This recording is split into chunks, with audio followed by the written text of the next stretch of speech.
Concept है, ठीक है, वेरी सिंपल कॉन्सेप्ट, ठीक है। सो आप लिखो parallel reactions, very simple concept, अभी 1 मिनट 2 मिनट में हो जाएगा, ठीक है। पैरेलल रिएक्शंस और काइनेटिक्स ऑफ पैरेलल रिएक्शंस, ठीक है। नेक्स्ट आप लिखो पैरेलल रिएक्शंस। पैरेलल रिएक्शन का मतलब क्या होता है कि अगर आपका इनिशियल रिएक्टेंट है A, ठीक है, now this gives product B as well as product C, ठीक है, this gives product B as well as product C। B का C से कोई रिलेशन नहीं है, ठीक है, B का C से कोई रिलेशन नहीं है। B का फॉर्मेशन जो है वो C को अफेक्ट नहीं करता, या C का फॉर्मेशन जो है वो B को अफेक्ट नहीं करता, ठीक है। So in this case these are called as parallel reactions, कि A जो है वो B में तो डिकम्पोज कर ही रहा है, साइमल्टेनियसली A जो है वो C में भी डिकम्पोज कर रहा है। समझ में आ रहा है ना, सेटअप समझ में आया, ठीक है, ओके। सो लेट्स से कि आपके पास इनिशियली A का क्वांटिटी जो है वो 10 था, ठीक है, इनिशियली A का क्वांटिटी जो है वो 10 था, B के डायरेक्शन में, ठीक है, B के डायरेक्शन में A जो है वो 4 अमाउंट गया है, ठीक है। सो बेसिकली आपके पास A जो है उसके 10 मोल्स थे, ठीक है, 4 moles of A have gone towards B, okay, and let's say 3 moles of A have gone towards C, ठीक है। तो B का फॉर्मेशन या B कितने मोल्स फॉर्म हुआ होगा बताओ, B ऑब्वियसली 4 मोल्स फॉर्म होगा, ठीक है, एंड C कितने मोल्स फॉर्म हुआ होगा बताओ, C जो है वो आपका 3 मोल्स फॉर्म हुआ होगा, ठीक है, बट A कितने मोल्स कंज्यूम हुआ, ठीक है, तो A जो है वो तो आपका 7 मोल्स कंज्यूम हुआ। समझ में आ रहा है ना सभी को,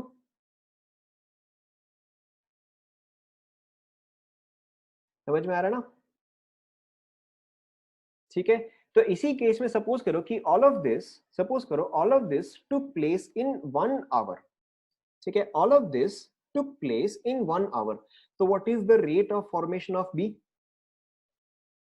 rate of formation of B कितना आ जाएगा बताओ, 4 मोल पर आवर आ जाएगा। What is the rate of formation of C, 3 moles per hour आ जाएगा, but what is the rate of disappearance of A, ये चीज जो है ये आपका 7 आ जाएगा। आपको लॉजिक समझ में आ रहा है ना, ठीक है, लॉजिक आपको समझ में आ रहा है ना, ठीक है। तो अब अगर सपोज करो कि आपको लिखना है कि the percentage of B formed out of the total product, percentage of B formed out of the total product, तो वो आप कैसे लिखोगे बताओ, सिर्फ एक्सप्रेशन, ठीक है। अगर आप लिखोगे परसेंटेज ऑफ बी फॉर्म्ड, ठीक है, तो वो आप कैसे लिखोगे, amount of B formed divide by B plus C into 100 आएगा, यस नो, ठीक है। एंड सिमिलरली अगर आपको परसेंटेज ऑफ सी लिखना है तो फिर आप क्या लिखोगे, C formed divide by B plus C into 100 आएगा, यस नो,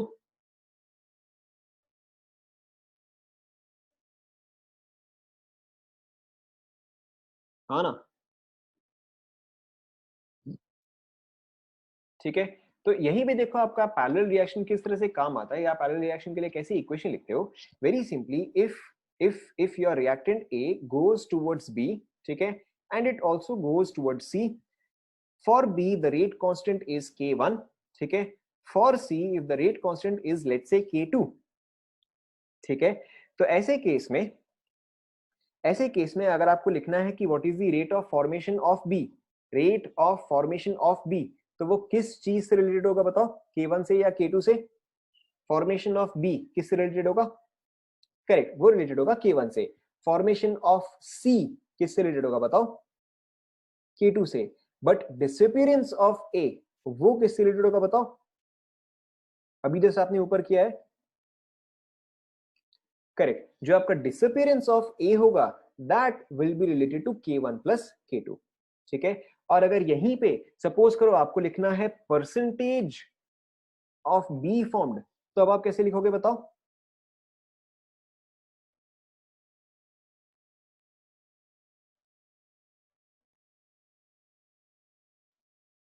करेक्ट। अब अगर आपको लिखना है परसेंटेज ऑफ बी फॉर्म्ड, तो ये आपका डायरेक्टली कैसे आ जाएगा, k1 divide by k1 plus k2 into 100, ठीक है। ऑब्वियसली आपको हो सकता है परसेंटेज पूछे, आपको हो सकता है फ्रैक्शन पूछे, ठीक है। तो अगर आपको फ्रैक्शन ऑफ बी फॉर्म्ड पूछे तो ऑब्वियसली वो K1 divide by K1 plus K2 आ जाएगा, ठीक है। एंड यहीं पर ही अगर आपको परसेंटेज ऑफ सी पूछे, ठीक है, तो फिर क्या आएगा बताओ?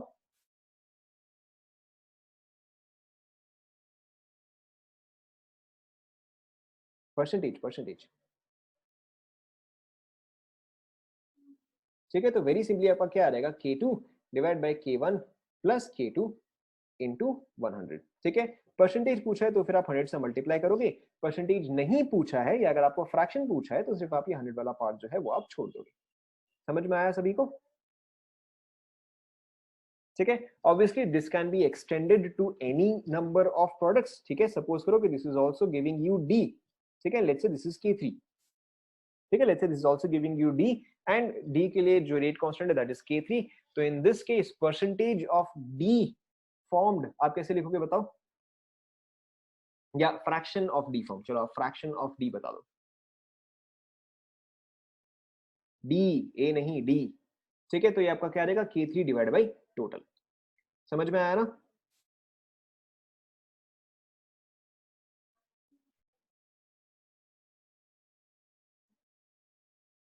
ठीक है। Let's take a very simple example. ये सभी ने लिख लिया? ये लिख लिया सभी ने? लिख लो।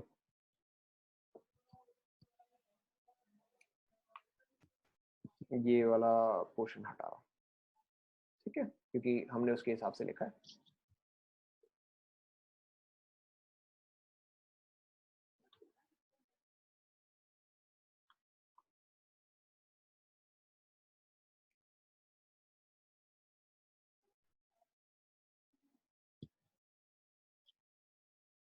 हो गया? देखो let's try a question, very simple question, ठीक है। इनफैक्ट पैरेलल रिलेशन सारे क्वेश्चन सिंपल ही होते हैं। सपोज करो A gives you B and C, आपको यहाँ पे K1 दिया हुआ, आपको यहाँ पे K2 दिया हुआ है। लेट्स से गिवन इज कि K1 is two, K1 is equal to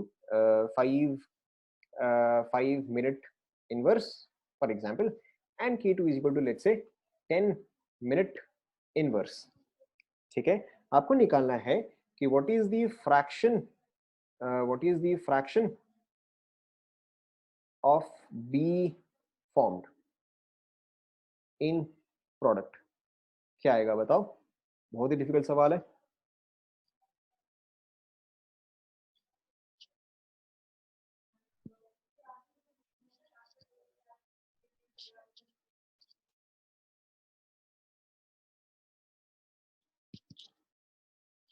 ठीक है। वेरी सिंपली आपका क्या आ जाएगा? देखो बी है तो यानी कि आपको K1 से रिलेट करना, तो it will be K1 divide by K1 plus K2, and क्योंकि आपको फ्रैक्शन पूछा है तो आप यहाँ पे मल्टीप्लाइड बाय 100 नहीं करोगे, ठीक है। तो दिस इज 5 बाय 5 प्लस 10, आपका आ गया 5 बाय 15 और 1 बाय 3। Is this clear? ठीक है। इसी क्वेश्चन में हम कंटिन्यू कर रहे हैं, ठीक है। इसी क्वेश्चन में हम कंटिन्यू कर रहे हैं। If the moles of B formed was let's say 20, ठीक है। the moles of B formed was let's say 20 moles, तो फिर C का कितना फॉर्म हुआ होगा बताओ?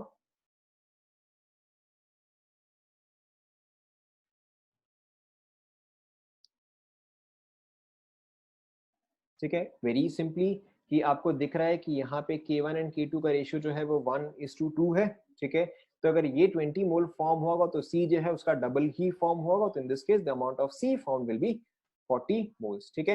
एंड अगर इन केस आपको पूछ लिया कि अमाउंट ऑफ A कंज्यूम्ड, तो फिर क्या आ जाएगा बताओ? Right, amount of A consumed, A initial, ठीक है। तो आपका अमाउंट ऑफ, अरे क्या कर रहे हो, ठीक है। तो आपका अमाउंट ऑफ ए कंज्यूम जो है वो आ जाएगा 60।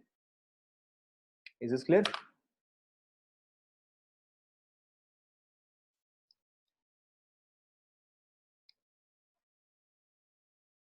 ऐसा जरूरी नहीं है, नॉट नेसेसरी। अगर आपका बी की तरफ 20 गया है, इसके तरफ 20 गया है, इसके तरफ 40 गया है, तो ये तो एटलीस्ट 60 तो कंज्यूम हुआ ही होगा।